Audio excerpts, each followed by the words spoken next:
On one of their monster hunts, Sion faced off against a hideous hobgoblin. To defeat it, he used his low-budget Infinity Gauntlet to channel his magical energy and hit the overused Halloween decoration with a wind spell. When it fell, he praised himself for a job well done, but said he needed to work on the spell and improve it. Just then, Marie and Rose joined him after having defeated another group of goblins on their own. Marie excitedly hugged him as she told him about how many goblins she slayed and said she was considering changing her title to Marie the Vampire. Sorry, Goblin Slayer. A few days later, on their way home from hunting, the trio stopped by Grast's shop to collect Sion's gauntlet. Grast commented on how fast Sion wore them out and asked how adventuring and magic lessons were coming along. Marie proudly stated that they would soon rank up to silver, and Grast told them they were quite impressive for noobs. While Grast told the girls tales of his adventuring days, Sion put on his gauntlet to examine it. Marie noticed what he was doing, so she went to speak with him and asked what he planned to do now that he could use different types of magic. Sion replied that he was going to keep learning, and she asked if he didn't want to use that knowledge for something else. Shimon asked what she meant by that, and she explained that he could use his magic to help people, just like how he created the lightning lamps and how he saved them from the goblins who attempted to isekai them. She told him that those with special powers often influence the things around them in both good and bad ways. However, she believed he could use his powers for good, unlike that bald-headed wizard who shall not be named. Later, Sion spared against his father, and while the man used a wooden sword, Sion relied on his magic. He used a few spells against him, and when the man thought he'd gained the upper hand, Sion jumped over him and used a spell called Fall to trap the man in the earth. His father accepted his defeat and told Sion he hadn't expected him to go full earthbender on him. Shimon laughed, and after pulling him out of the ground, he explained the science behind how the spell worked. He felt very proud it had worked well, but said using magic while running around was exhausting, and commented on how he needed to increase his cardio. His father complimented him for how far he'd come since he started training, and while they talked about Sion's plan to fly using magic, Marie came up to them. When she began whining about how it was her turn to train, their father left Sion and went to train with her. Marie was a pretty good swordswoman for her age, but she was no match for her father, who had years of experience handling a sword. After she lost and began complaining about how Sion was the only one who had defeated their father during training, the man assured her that one day she'd become better than him. Marie thanked him for the words of encouragement and then went ahead to continue practicing on her own. As they watched her, Sion asked his father what he thought of Marie's skills as a swordswoman. His father told him that her skills were exceptional and pointed out that she was far better than most adults he'd seen. When he added that she seemed to have superhuman strength, Sion asked if it was because of the magical energy she possessed, and his father said it was a possibility. Later that week, the siblings visited Rose in the fields, and she gave them the job of removing pests from the crops. Marie almost lost it when she saw what job she'd been assigned, but Sion was fine and happily went about doing his job. Hours later, they were done, but Marie's box had the least bugs in it because she'd been too afraid to touch them. However, she said she'd do a better job next time, and even proposed that they make it a contest. Just then, the sky turned dark and Sion noticed a red flashing light, but it was gone in an instant. When it began raining, everyone began rushing inside, and Rose invited the siblings to stay at her place. Sion began following her, but stopped when he noticed Marie wasn't with them, and when he saw her lying on the ground unmoving, he rushed to her. He tried waking her up, but Marie didn't respond, so he rushed her to Rose's house. As Marie lay unconscious on Rose's bed, their parents rushed into the room. Fortunately, when their mother began touching her, she opened her eyes. The only problem was that she didn't move a muscle, or even respond when they talked to her. This made Rose say Marie might have come down with lethargy sickness. According to the rumors she'd heard, people who had it suddenly collapsed, and after they regained consciousness, they stopped responding to the people or things around them. There was no known cure for the sickness, as no one knew where or how it came about. Hearing this made Cheyenne's mother burst into tears, but her husband consoled her and said he'd take Marie to see the doctor. He asked Cheyenne to accompany his mother home, but the shrimpy kid refused and said his father would need his help. This was because the road was usually crawling with monsters at that time of the night, and there was no way his father could fight them off and protect Marie at the same time. A little while later, they were on their way to Istria, and as his father drove the wagon fast and furious, Sion noticed the sky was red. He asked his father what caused it, but the man was confused by his question because he could only see the stormy clouds. This made Sion realize that what he was seeing was a magical phenomenon. The next moment, he spotted a wolf running alongside their wagon, and it wasn't alone. Immediately, he informed his father, but urged him to keep moving forward and not stop for anything. Sion then went to the back of the wagon and began shooting the wolves with a modified aqua spell. Unfortunately, there were too many of them, so he couldn't keep up with them, like some of you do with the Kardashians. His father also fought the ones who dared to attack from the front, but that did nothing until the wolves stopped chasing them and ran off like they had seen a ghost. That was when Sion felt a chill and realized that something worse than the wolves was heading their way. It didn't take long for a wraith monster to appear, but surprisingly, Sion was the only one who could see or hear it. He tried hitting it with the modified aqua spell, but because the wraith had no physical body, it went right through it. As the monster reached out its hand to grab Sion, he suddenly remembered when he touched a hobgoblin and infused it with his magic. Immediately he did the same to the wraith, and his magical energy began purifying it, so it pulled back and tried to go after his father instead. However, before it could grab him, the lightning lamp beside the man began purifying it as well, and that was when he saw the creature for the first time. When it tried to escape, Sion jumped into the air and finished off with his magical energy. His father caught him after he fell and thanked him for protecting him and his sister. They then continued on their way to Istaria, and when they arrived at the clinic, they were surprised to find it full of people suffering from the same illness. The doctor examined Marie and confirmed what Rose had said about Marie's illness being the lethargy sickness. Since there was nothing the doctors could do, they took her from the clinic, but instead of going home, they decided to stay in Istria. 4 days after Marie fell ill, Sion was sitting by her bedside when their father came to ask him to accompany him somewhere. Sion refused to go and said unless they were going to meet someone who could heal his sister, he wouldn't set foot outside the room. His father told him that he had to go with him and explained that on the night he fought the wraith, some other people were attacked and lost their lives. He said Sion was the only one capable of slaying that monster, so he needed his help. But Sion told him that he wasn't going to leave Mary's side. His father tried to appeal to his kindness by saying if they let the monster go unchecked more people, but Sion still didn't care and insisted on staying with his sister. Eventually, his father talked some sense into him and made him understand that while he couldn't do anything for Marie yet, he could do something to prevent the monster from hurting people. This made Sion recall what Marie said about him using his powers to help others the same way Dr. Strange did. So he agreed to go with his father. Just as he was about to leave, he noticed he couldn't see Marie's magical energy like he always used to. Immediately, he rushed out of the house and went to the clinic to check on the other lethargic patients. Just like with Marie, he couldn't see any trace of their magical energy. So when his father asked why he'd run there like he was being chased, he explained his theory. He said that on the way to the clinic, he didn't see anyone with magical energy, and that led him to believe that all those who had magical energies were the ones contracting the lethargy sickness. After hearing this, his father took him to see Duke Balfi, so he could tell the man what he'd told him.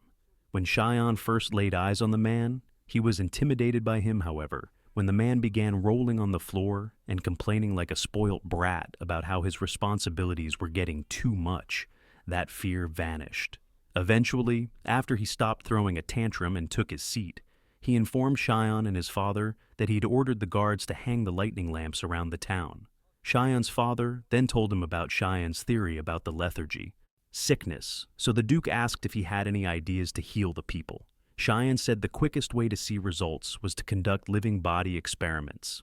He explained that a person's magical energy recovered when they rested. However, those affected by the sickness didn't have any magical energy, which meant that something was stopping them from recovering. That was why he believed that if he gave them his magical energy and found a way to maintain it in their bodies, they might recover. The Duke pointed out that his idea was risky, and Sion told him that he intended to conduct this experiment on monsters before trying to use it on the sick people. Believing in Sion's capabilities, the Duke permitted him to carry out his experiments and teamed him up with 2 individuals who had extensive knowledge of medicine and monsters, and a 3rd individual to act as their protector. These individuals were Cole, an assistant working under the town doctor, Rafina, a female knight who lacked more brain cells than Homer Simpson, and Bridget, a shy girl who knew everything there was to know about monsters. After the group introduced themselves to one another, Sion took them outside to show them his magical abilities. The trio were stunned, as they had never heard of magic before, but Sion was kind enough to explain the concept of magic to them, as well as its connection to those who had fallen ill. On their first day as a team, Sion, Bridget, and Rafina, who struggled to walk in her armor, went into the forest to hunt monsters. As they walked, Sion filled Bridget in on his plan to heal the sick people with his magical energy. He told her that the reason he wanted to experiment on monsters first was because magical energy was dangerous and could lead to the death of whoever it was directed towards. As part of his explanation, he told her about how the goblins burnt up from the inside when he sent his energy into their bodies and it reacted with theirs. They were soon interrupted by a goblin warrior, and when Rafina caught up with them, she broke out of her armor and charged at the monster. As she fought it, Sion tried to back her up with his magic, but his spells did not affect the monster. Eventually, Rafina stabbed it in the throat, and after it fell, she began bragging about how she was a badass monster slayer. Sion scolded her for icing the monster, and reminded her that she was supposed to keep the monsters alive so he could experiment on them. Of course, Rafina ignored what he was saying and told them that if they didn't move fast, they wouldn't get anything done. A few days later, Sion visited the clinic with Cole, and while there, he was shown a patient who was partially affected by the sickness. When he touched the man, he learned that he still had small amounts of magical energy, and that gave him hope. Before coming to the clinic, Sion had told Cole that he wished to transfer his magical energy to the patients. Cole hadn't been pleased with this and told him that the people weren't lab rats for him to experiment on, but Sion explained that all he would do was touch them with small amounts of his magical energy. Cole asked what he hoped to achieve, seeing as the people had lost their magical energies, and Sion told him that it might cause a few reactions in the patient. At the clinic, after Sion touched the patient who was partially ill with his magical energy, Cole noticed an increase in the man's pulse as well as rapid movements in his eyes.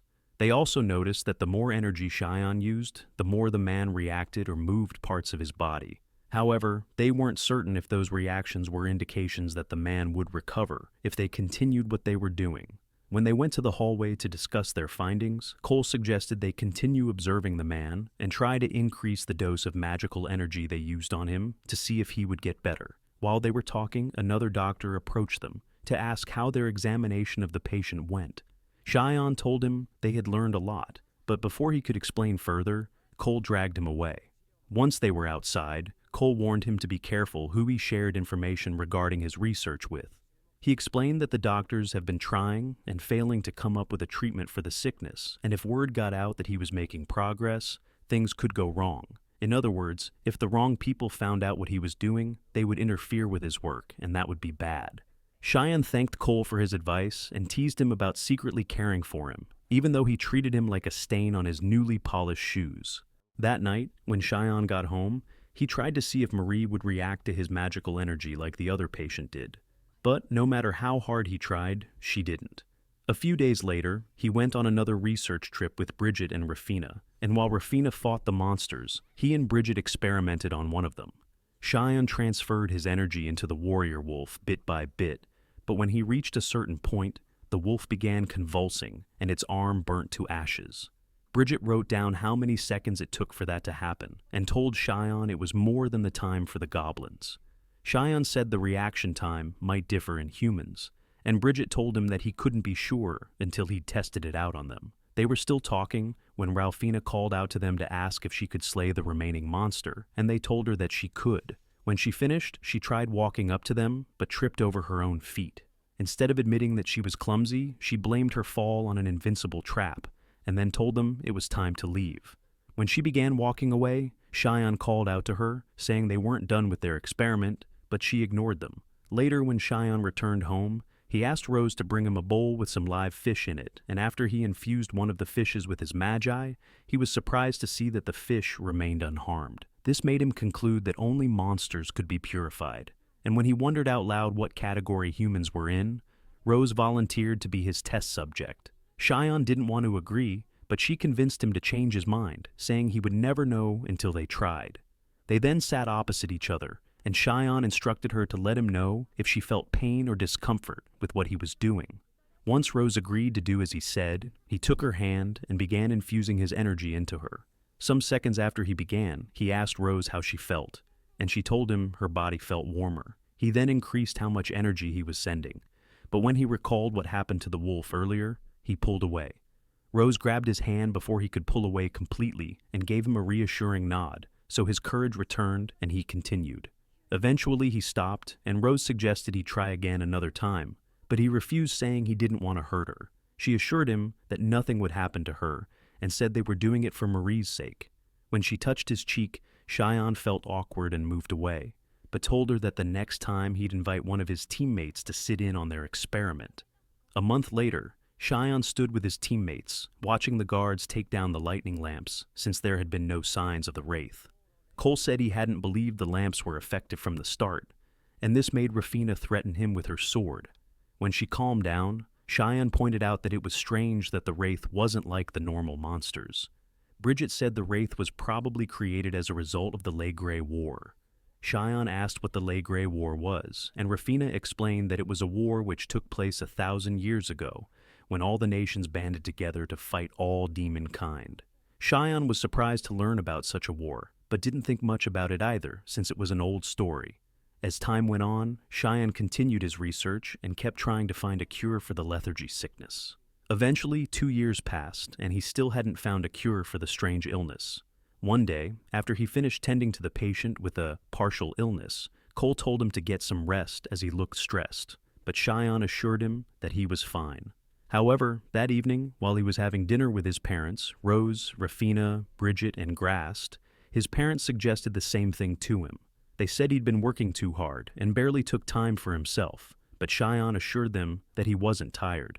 Of course, his parents didn't believe him and stood up to hug him before telling him that he didn't have to act tough in front of them. Sion told them he loved what he was doing and added that he was sure he'd find a cure soon, so they left the issue alone. Later that night, Sion was with Marie as usual when he heard a loud noise. When he looked outside, he saw that the sky had turned red, just like on the day Marie fell sick. Immediately, he grabbed 2 lightning lamps and put one beside Marie before rushing out of the room. He ran into Rose in the hallway and pleaded with her to stay back and watch over his mother and sister while he went into town to find his father. As he ran outside, he saw that the red sky had a lot of those wraiths moving with it and became worried. That's all for today's video, but if you want to find out what happens next, comment more. Also support us by liking and subscribing.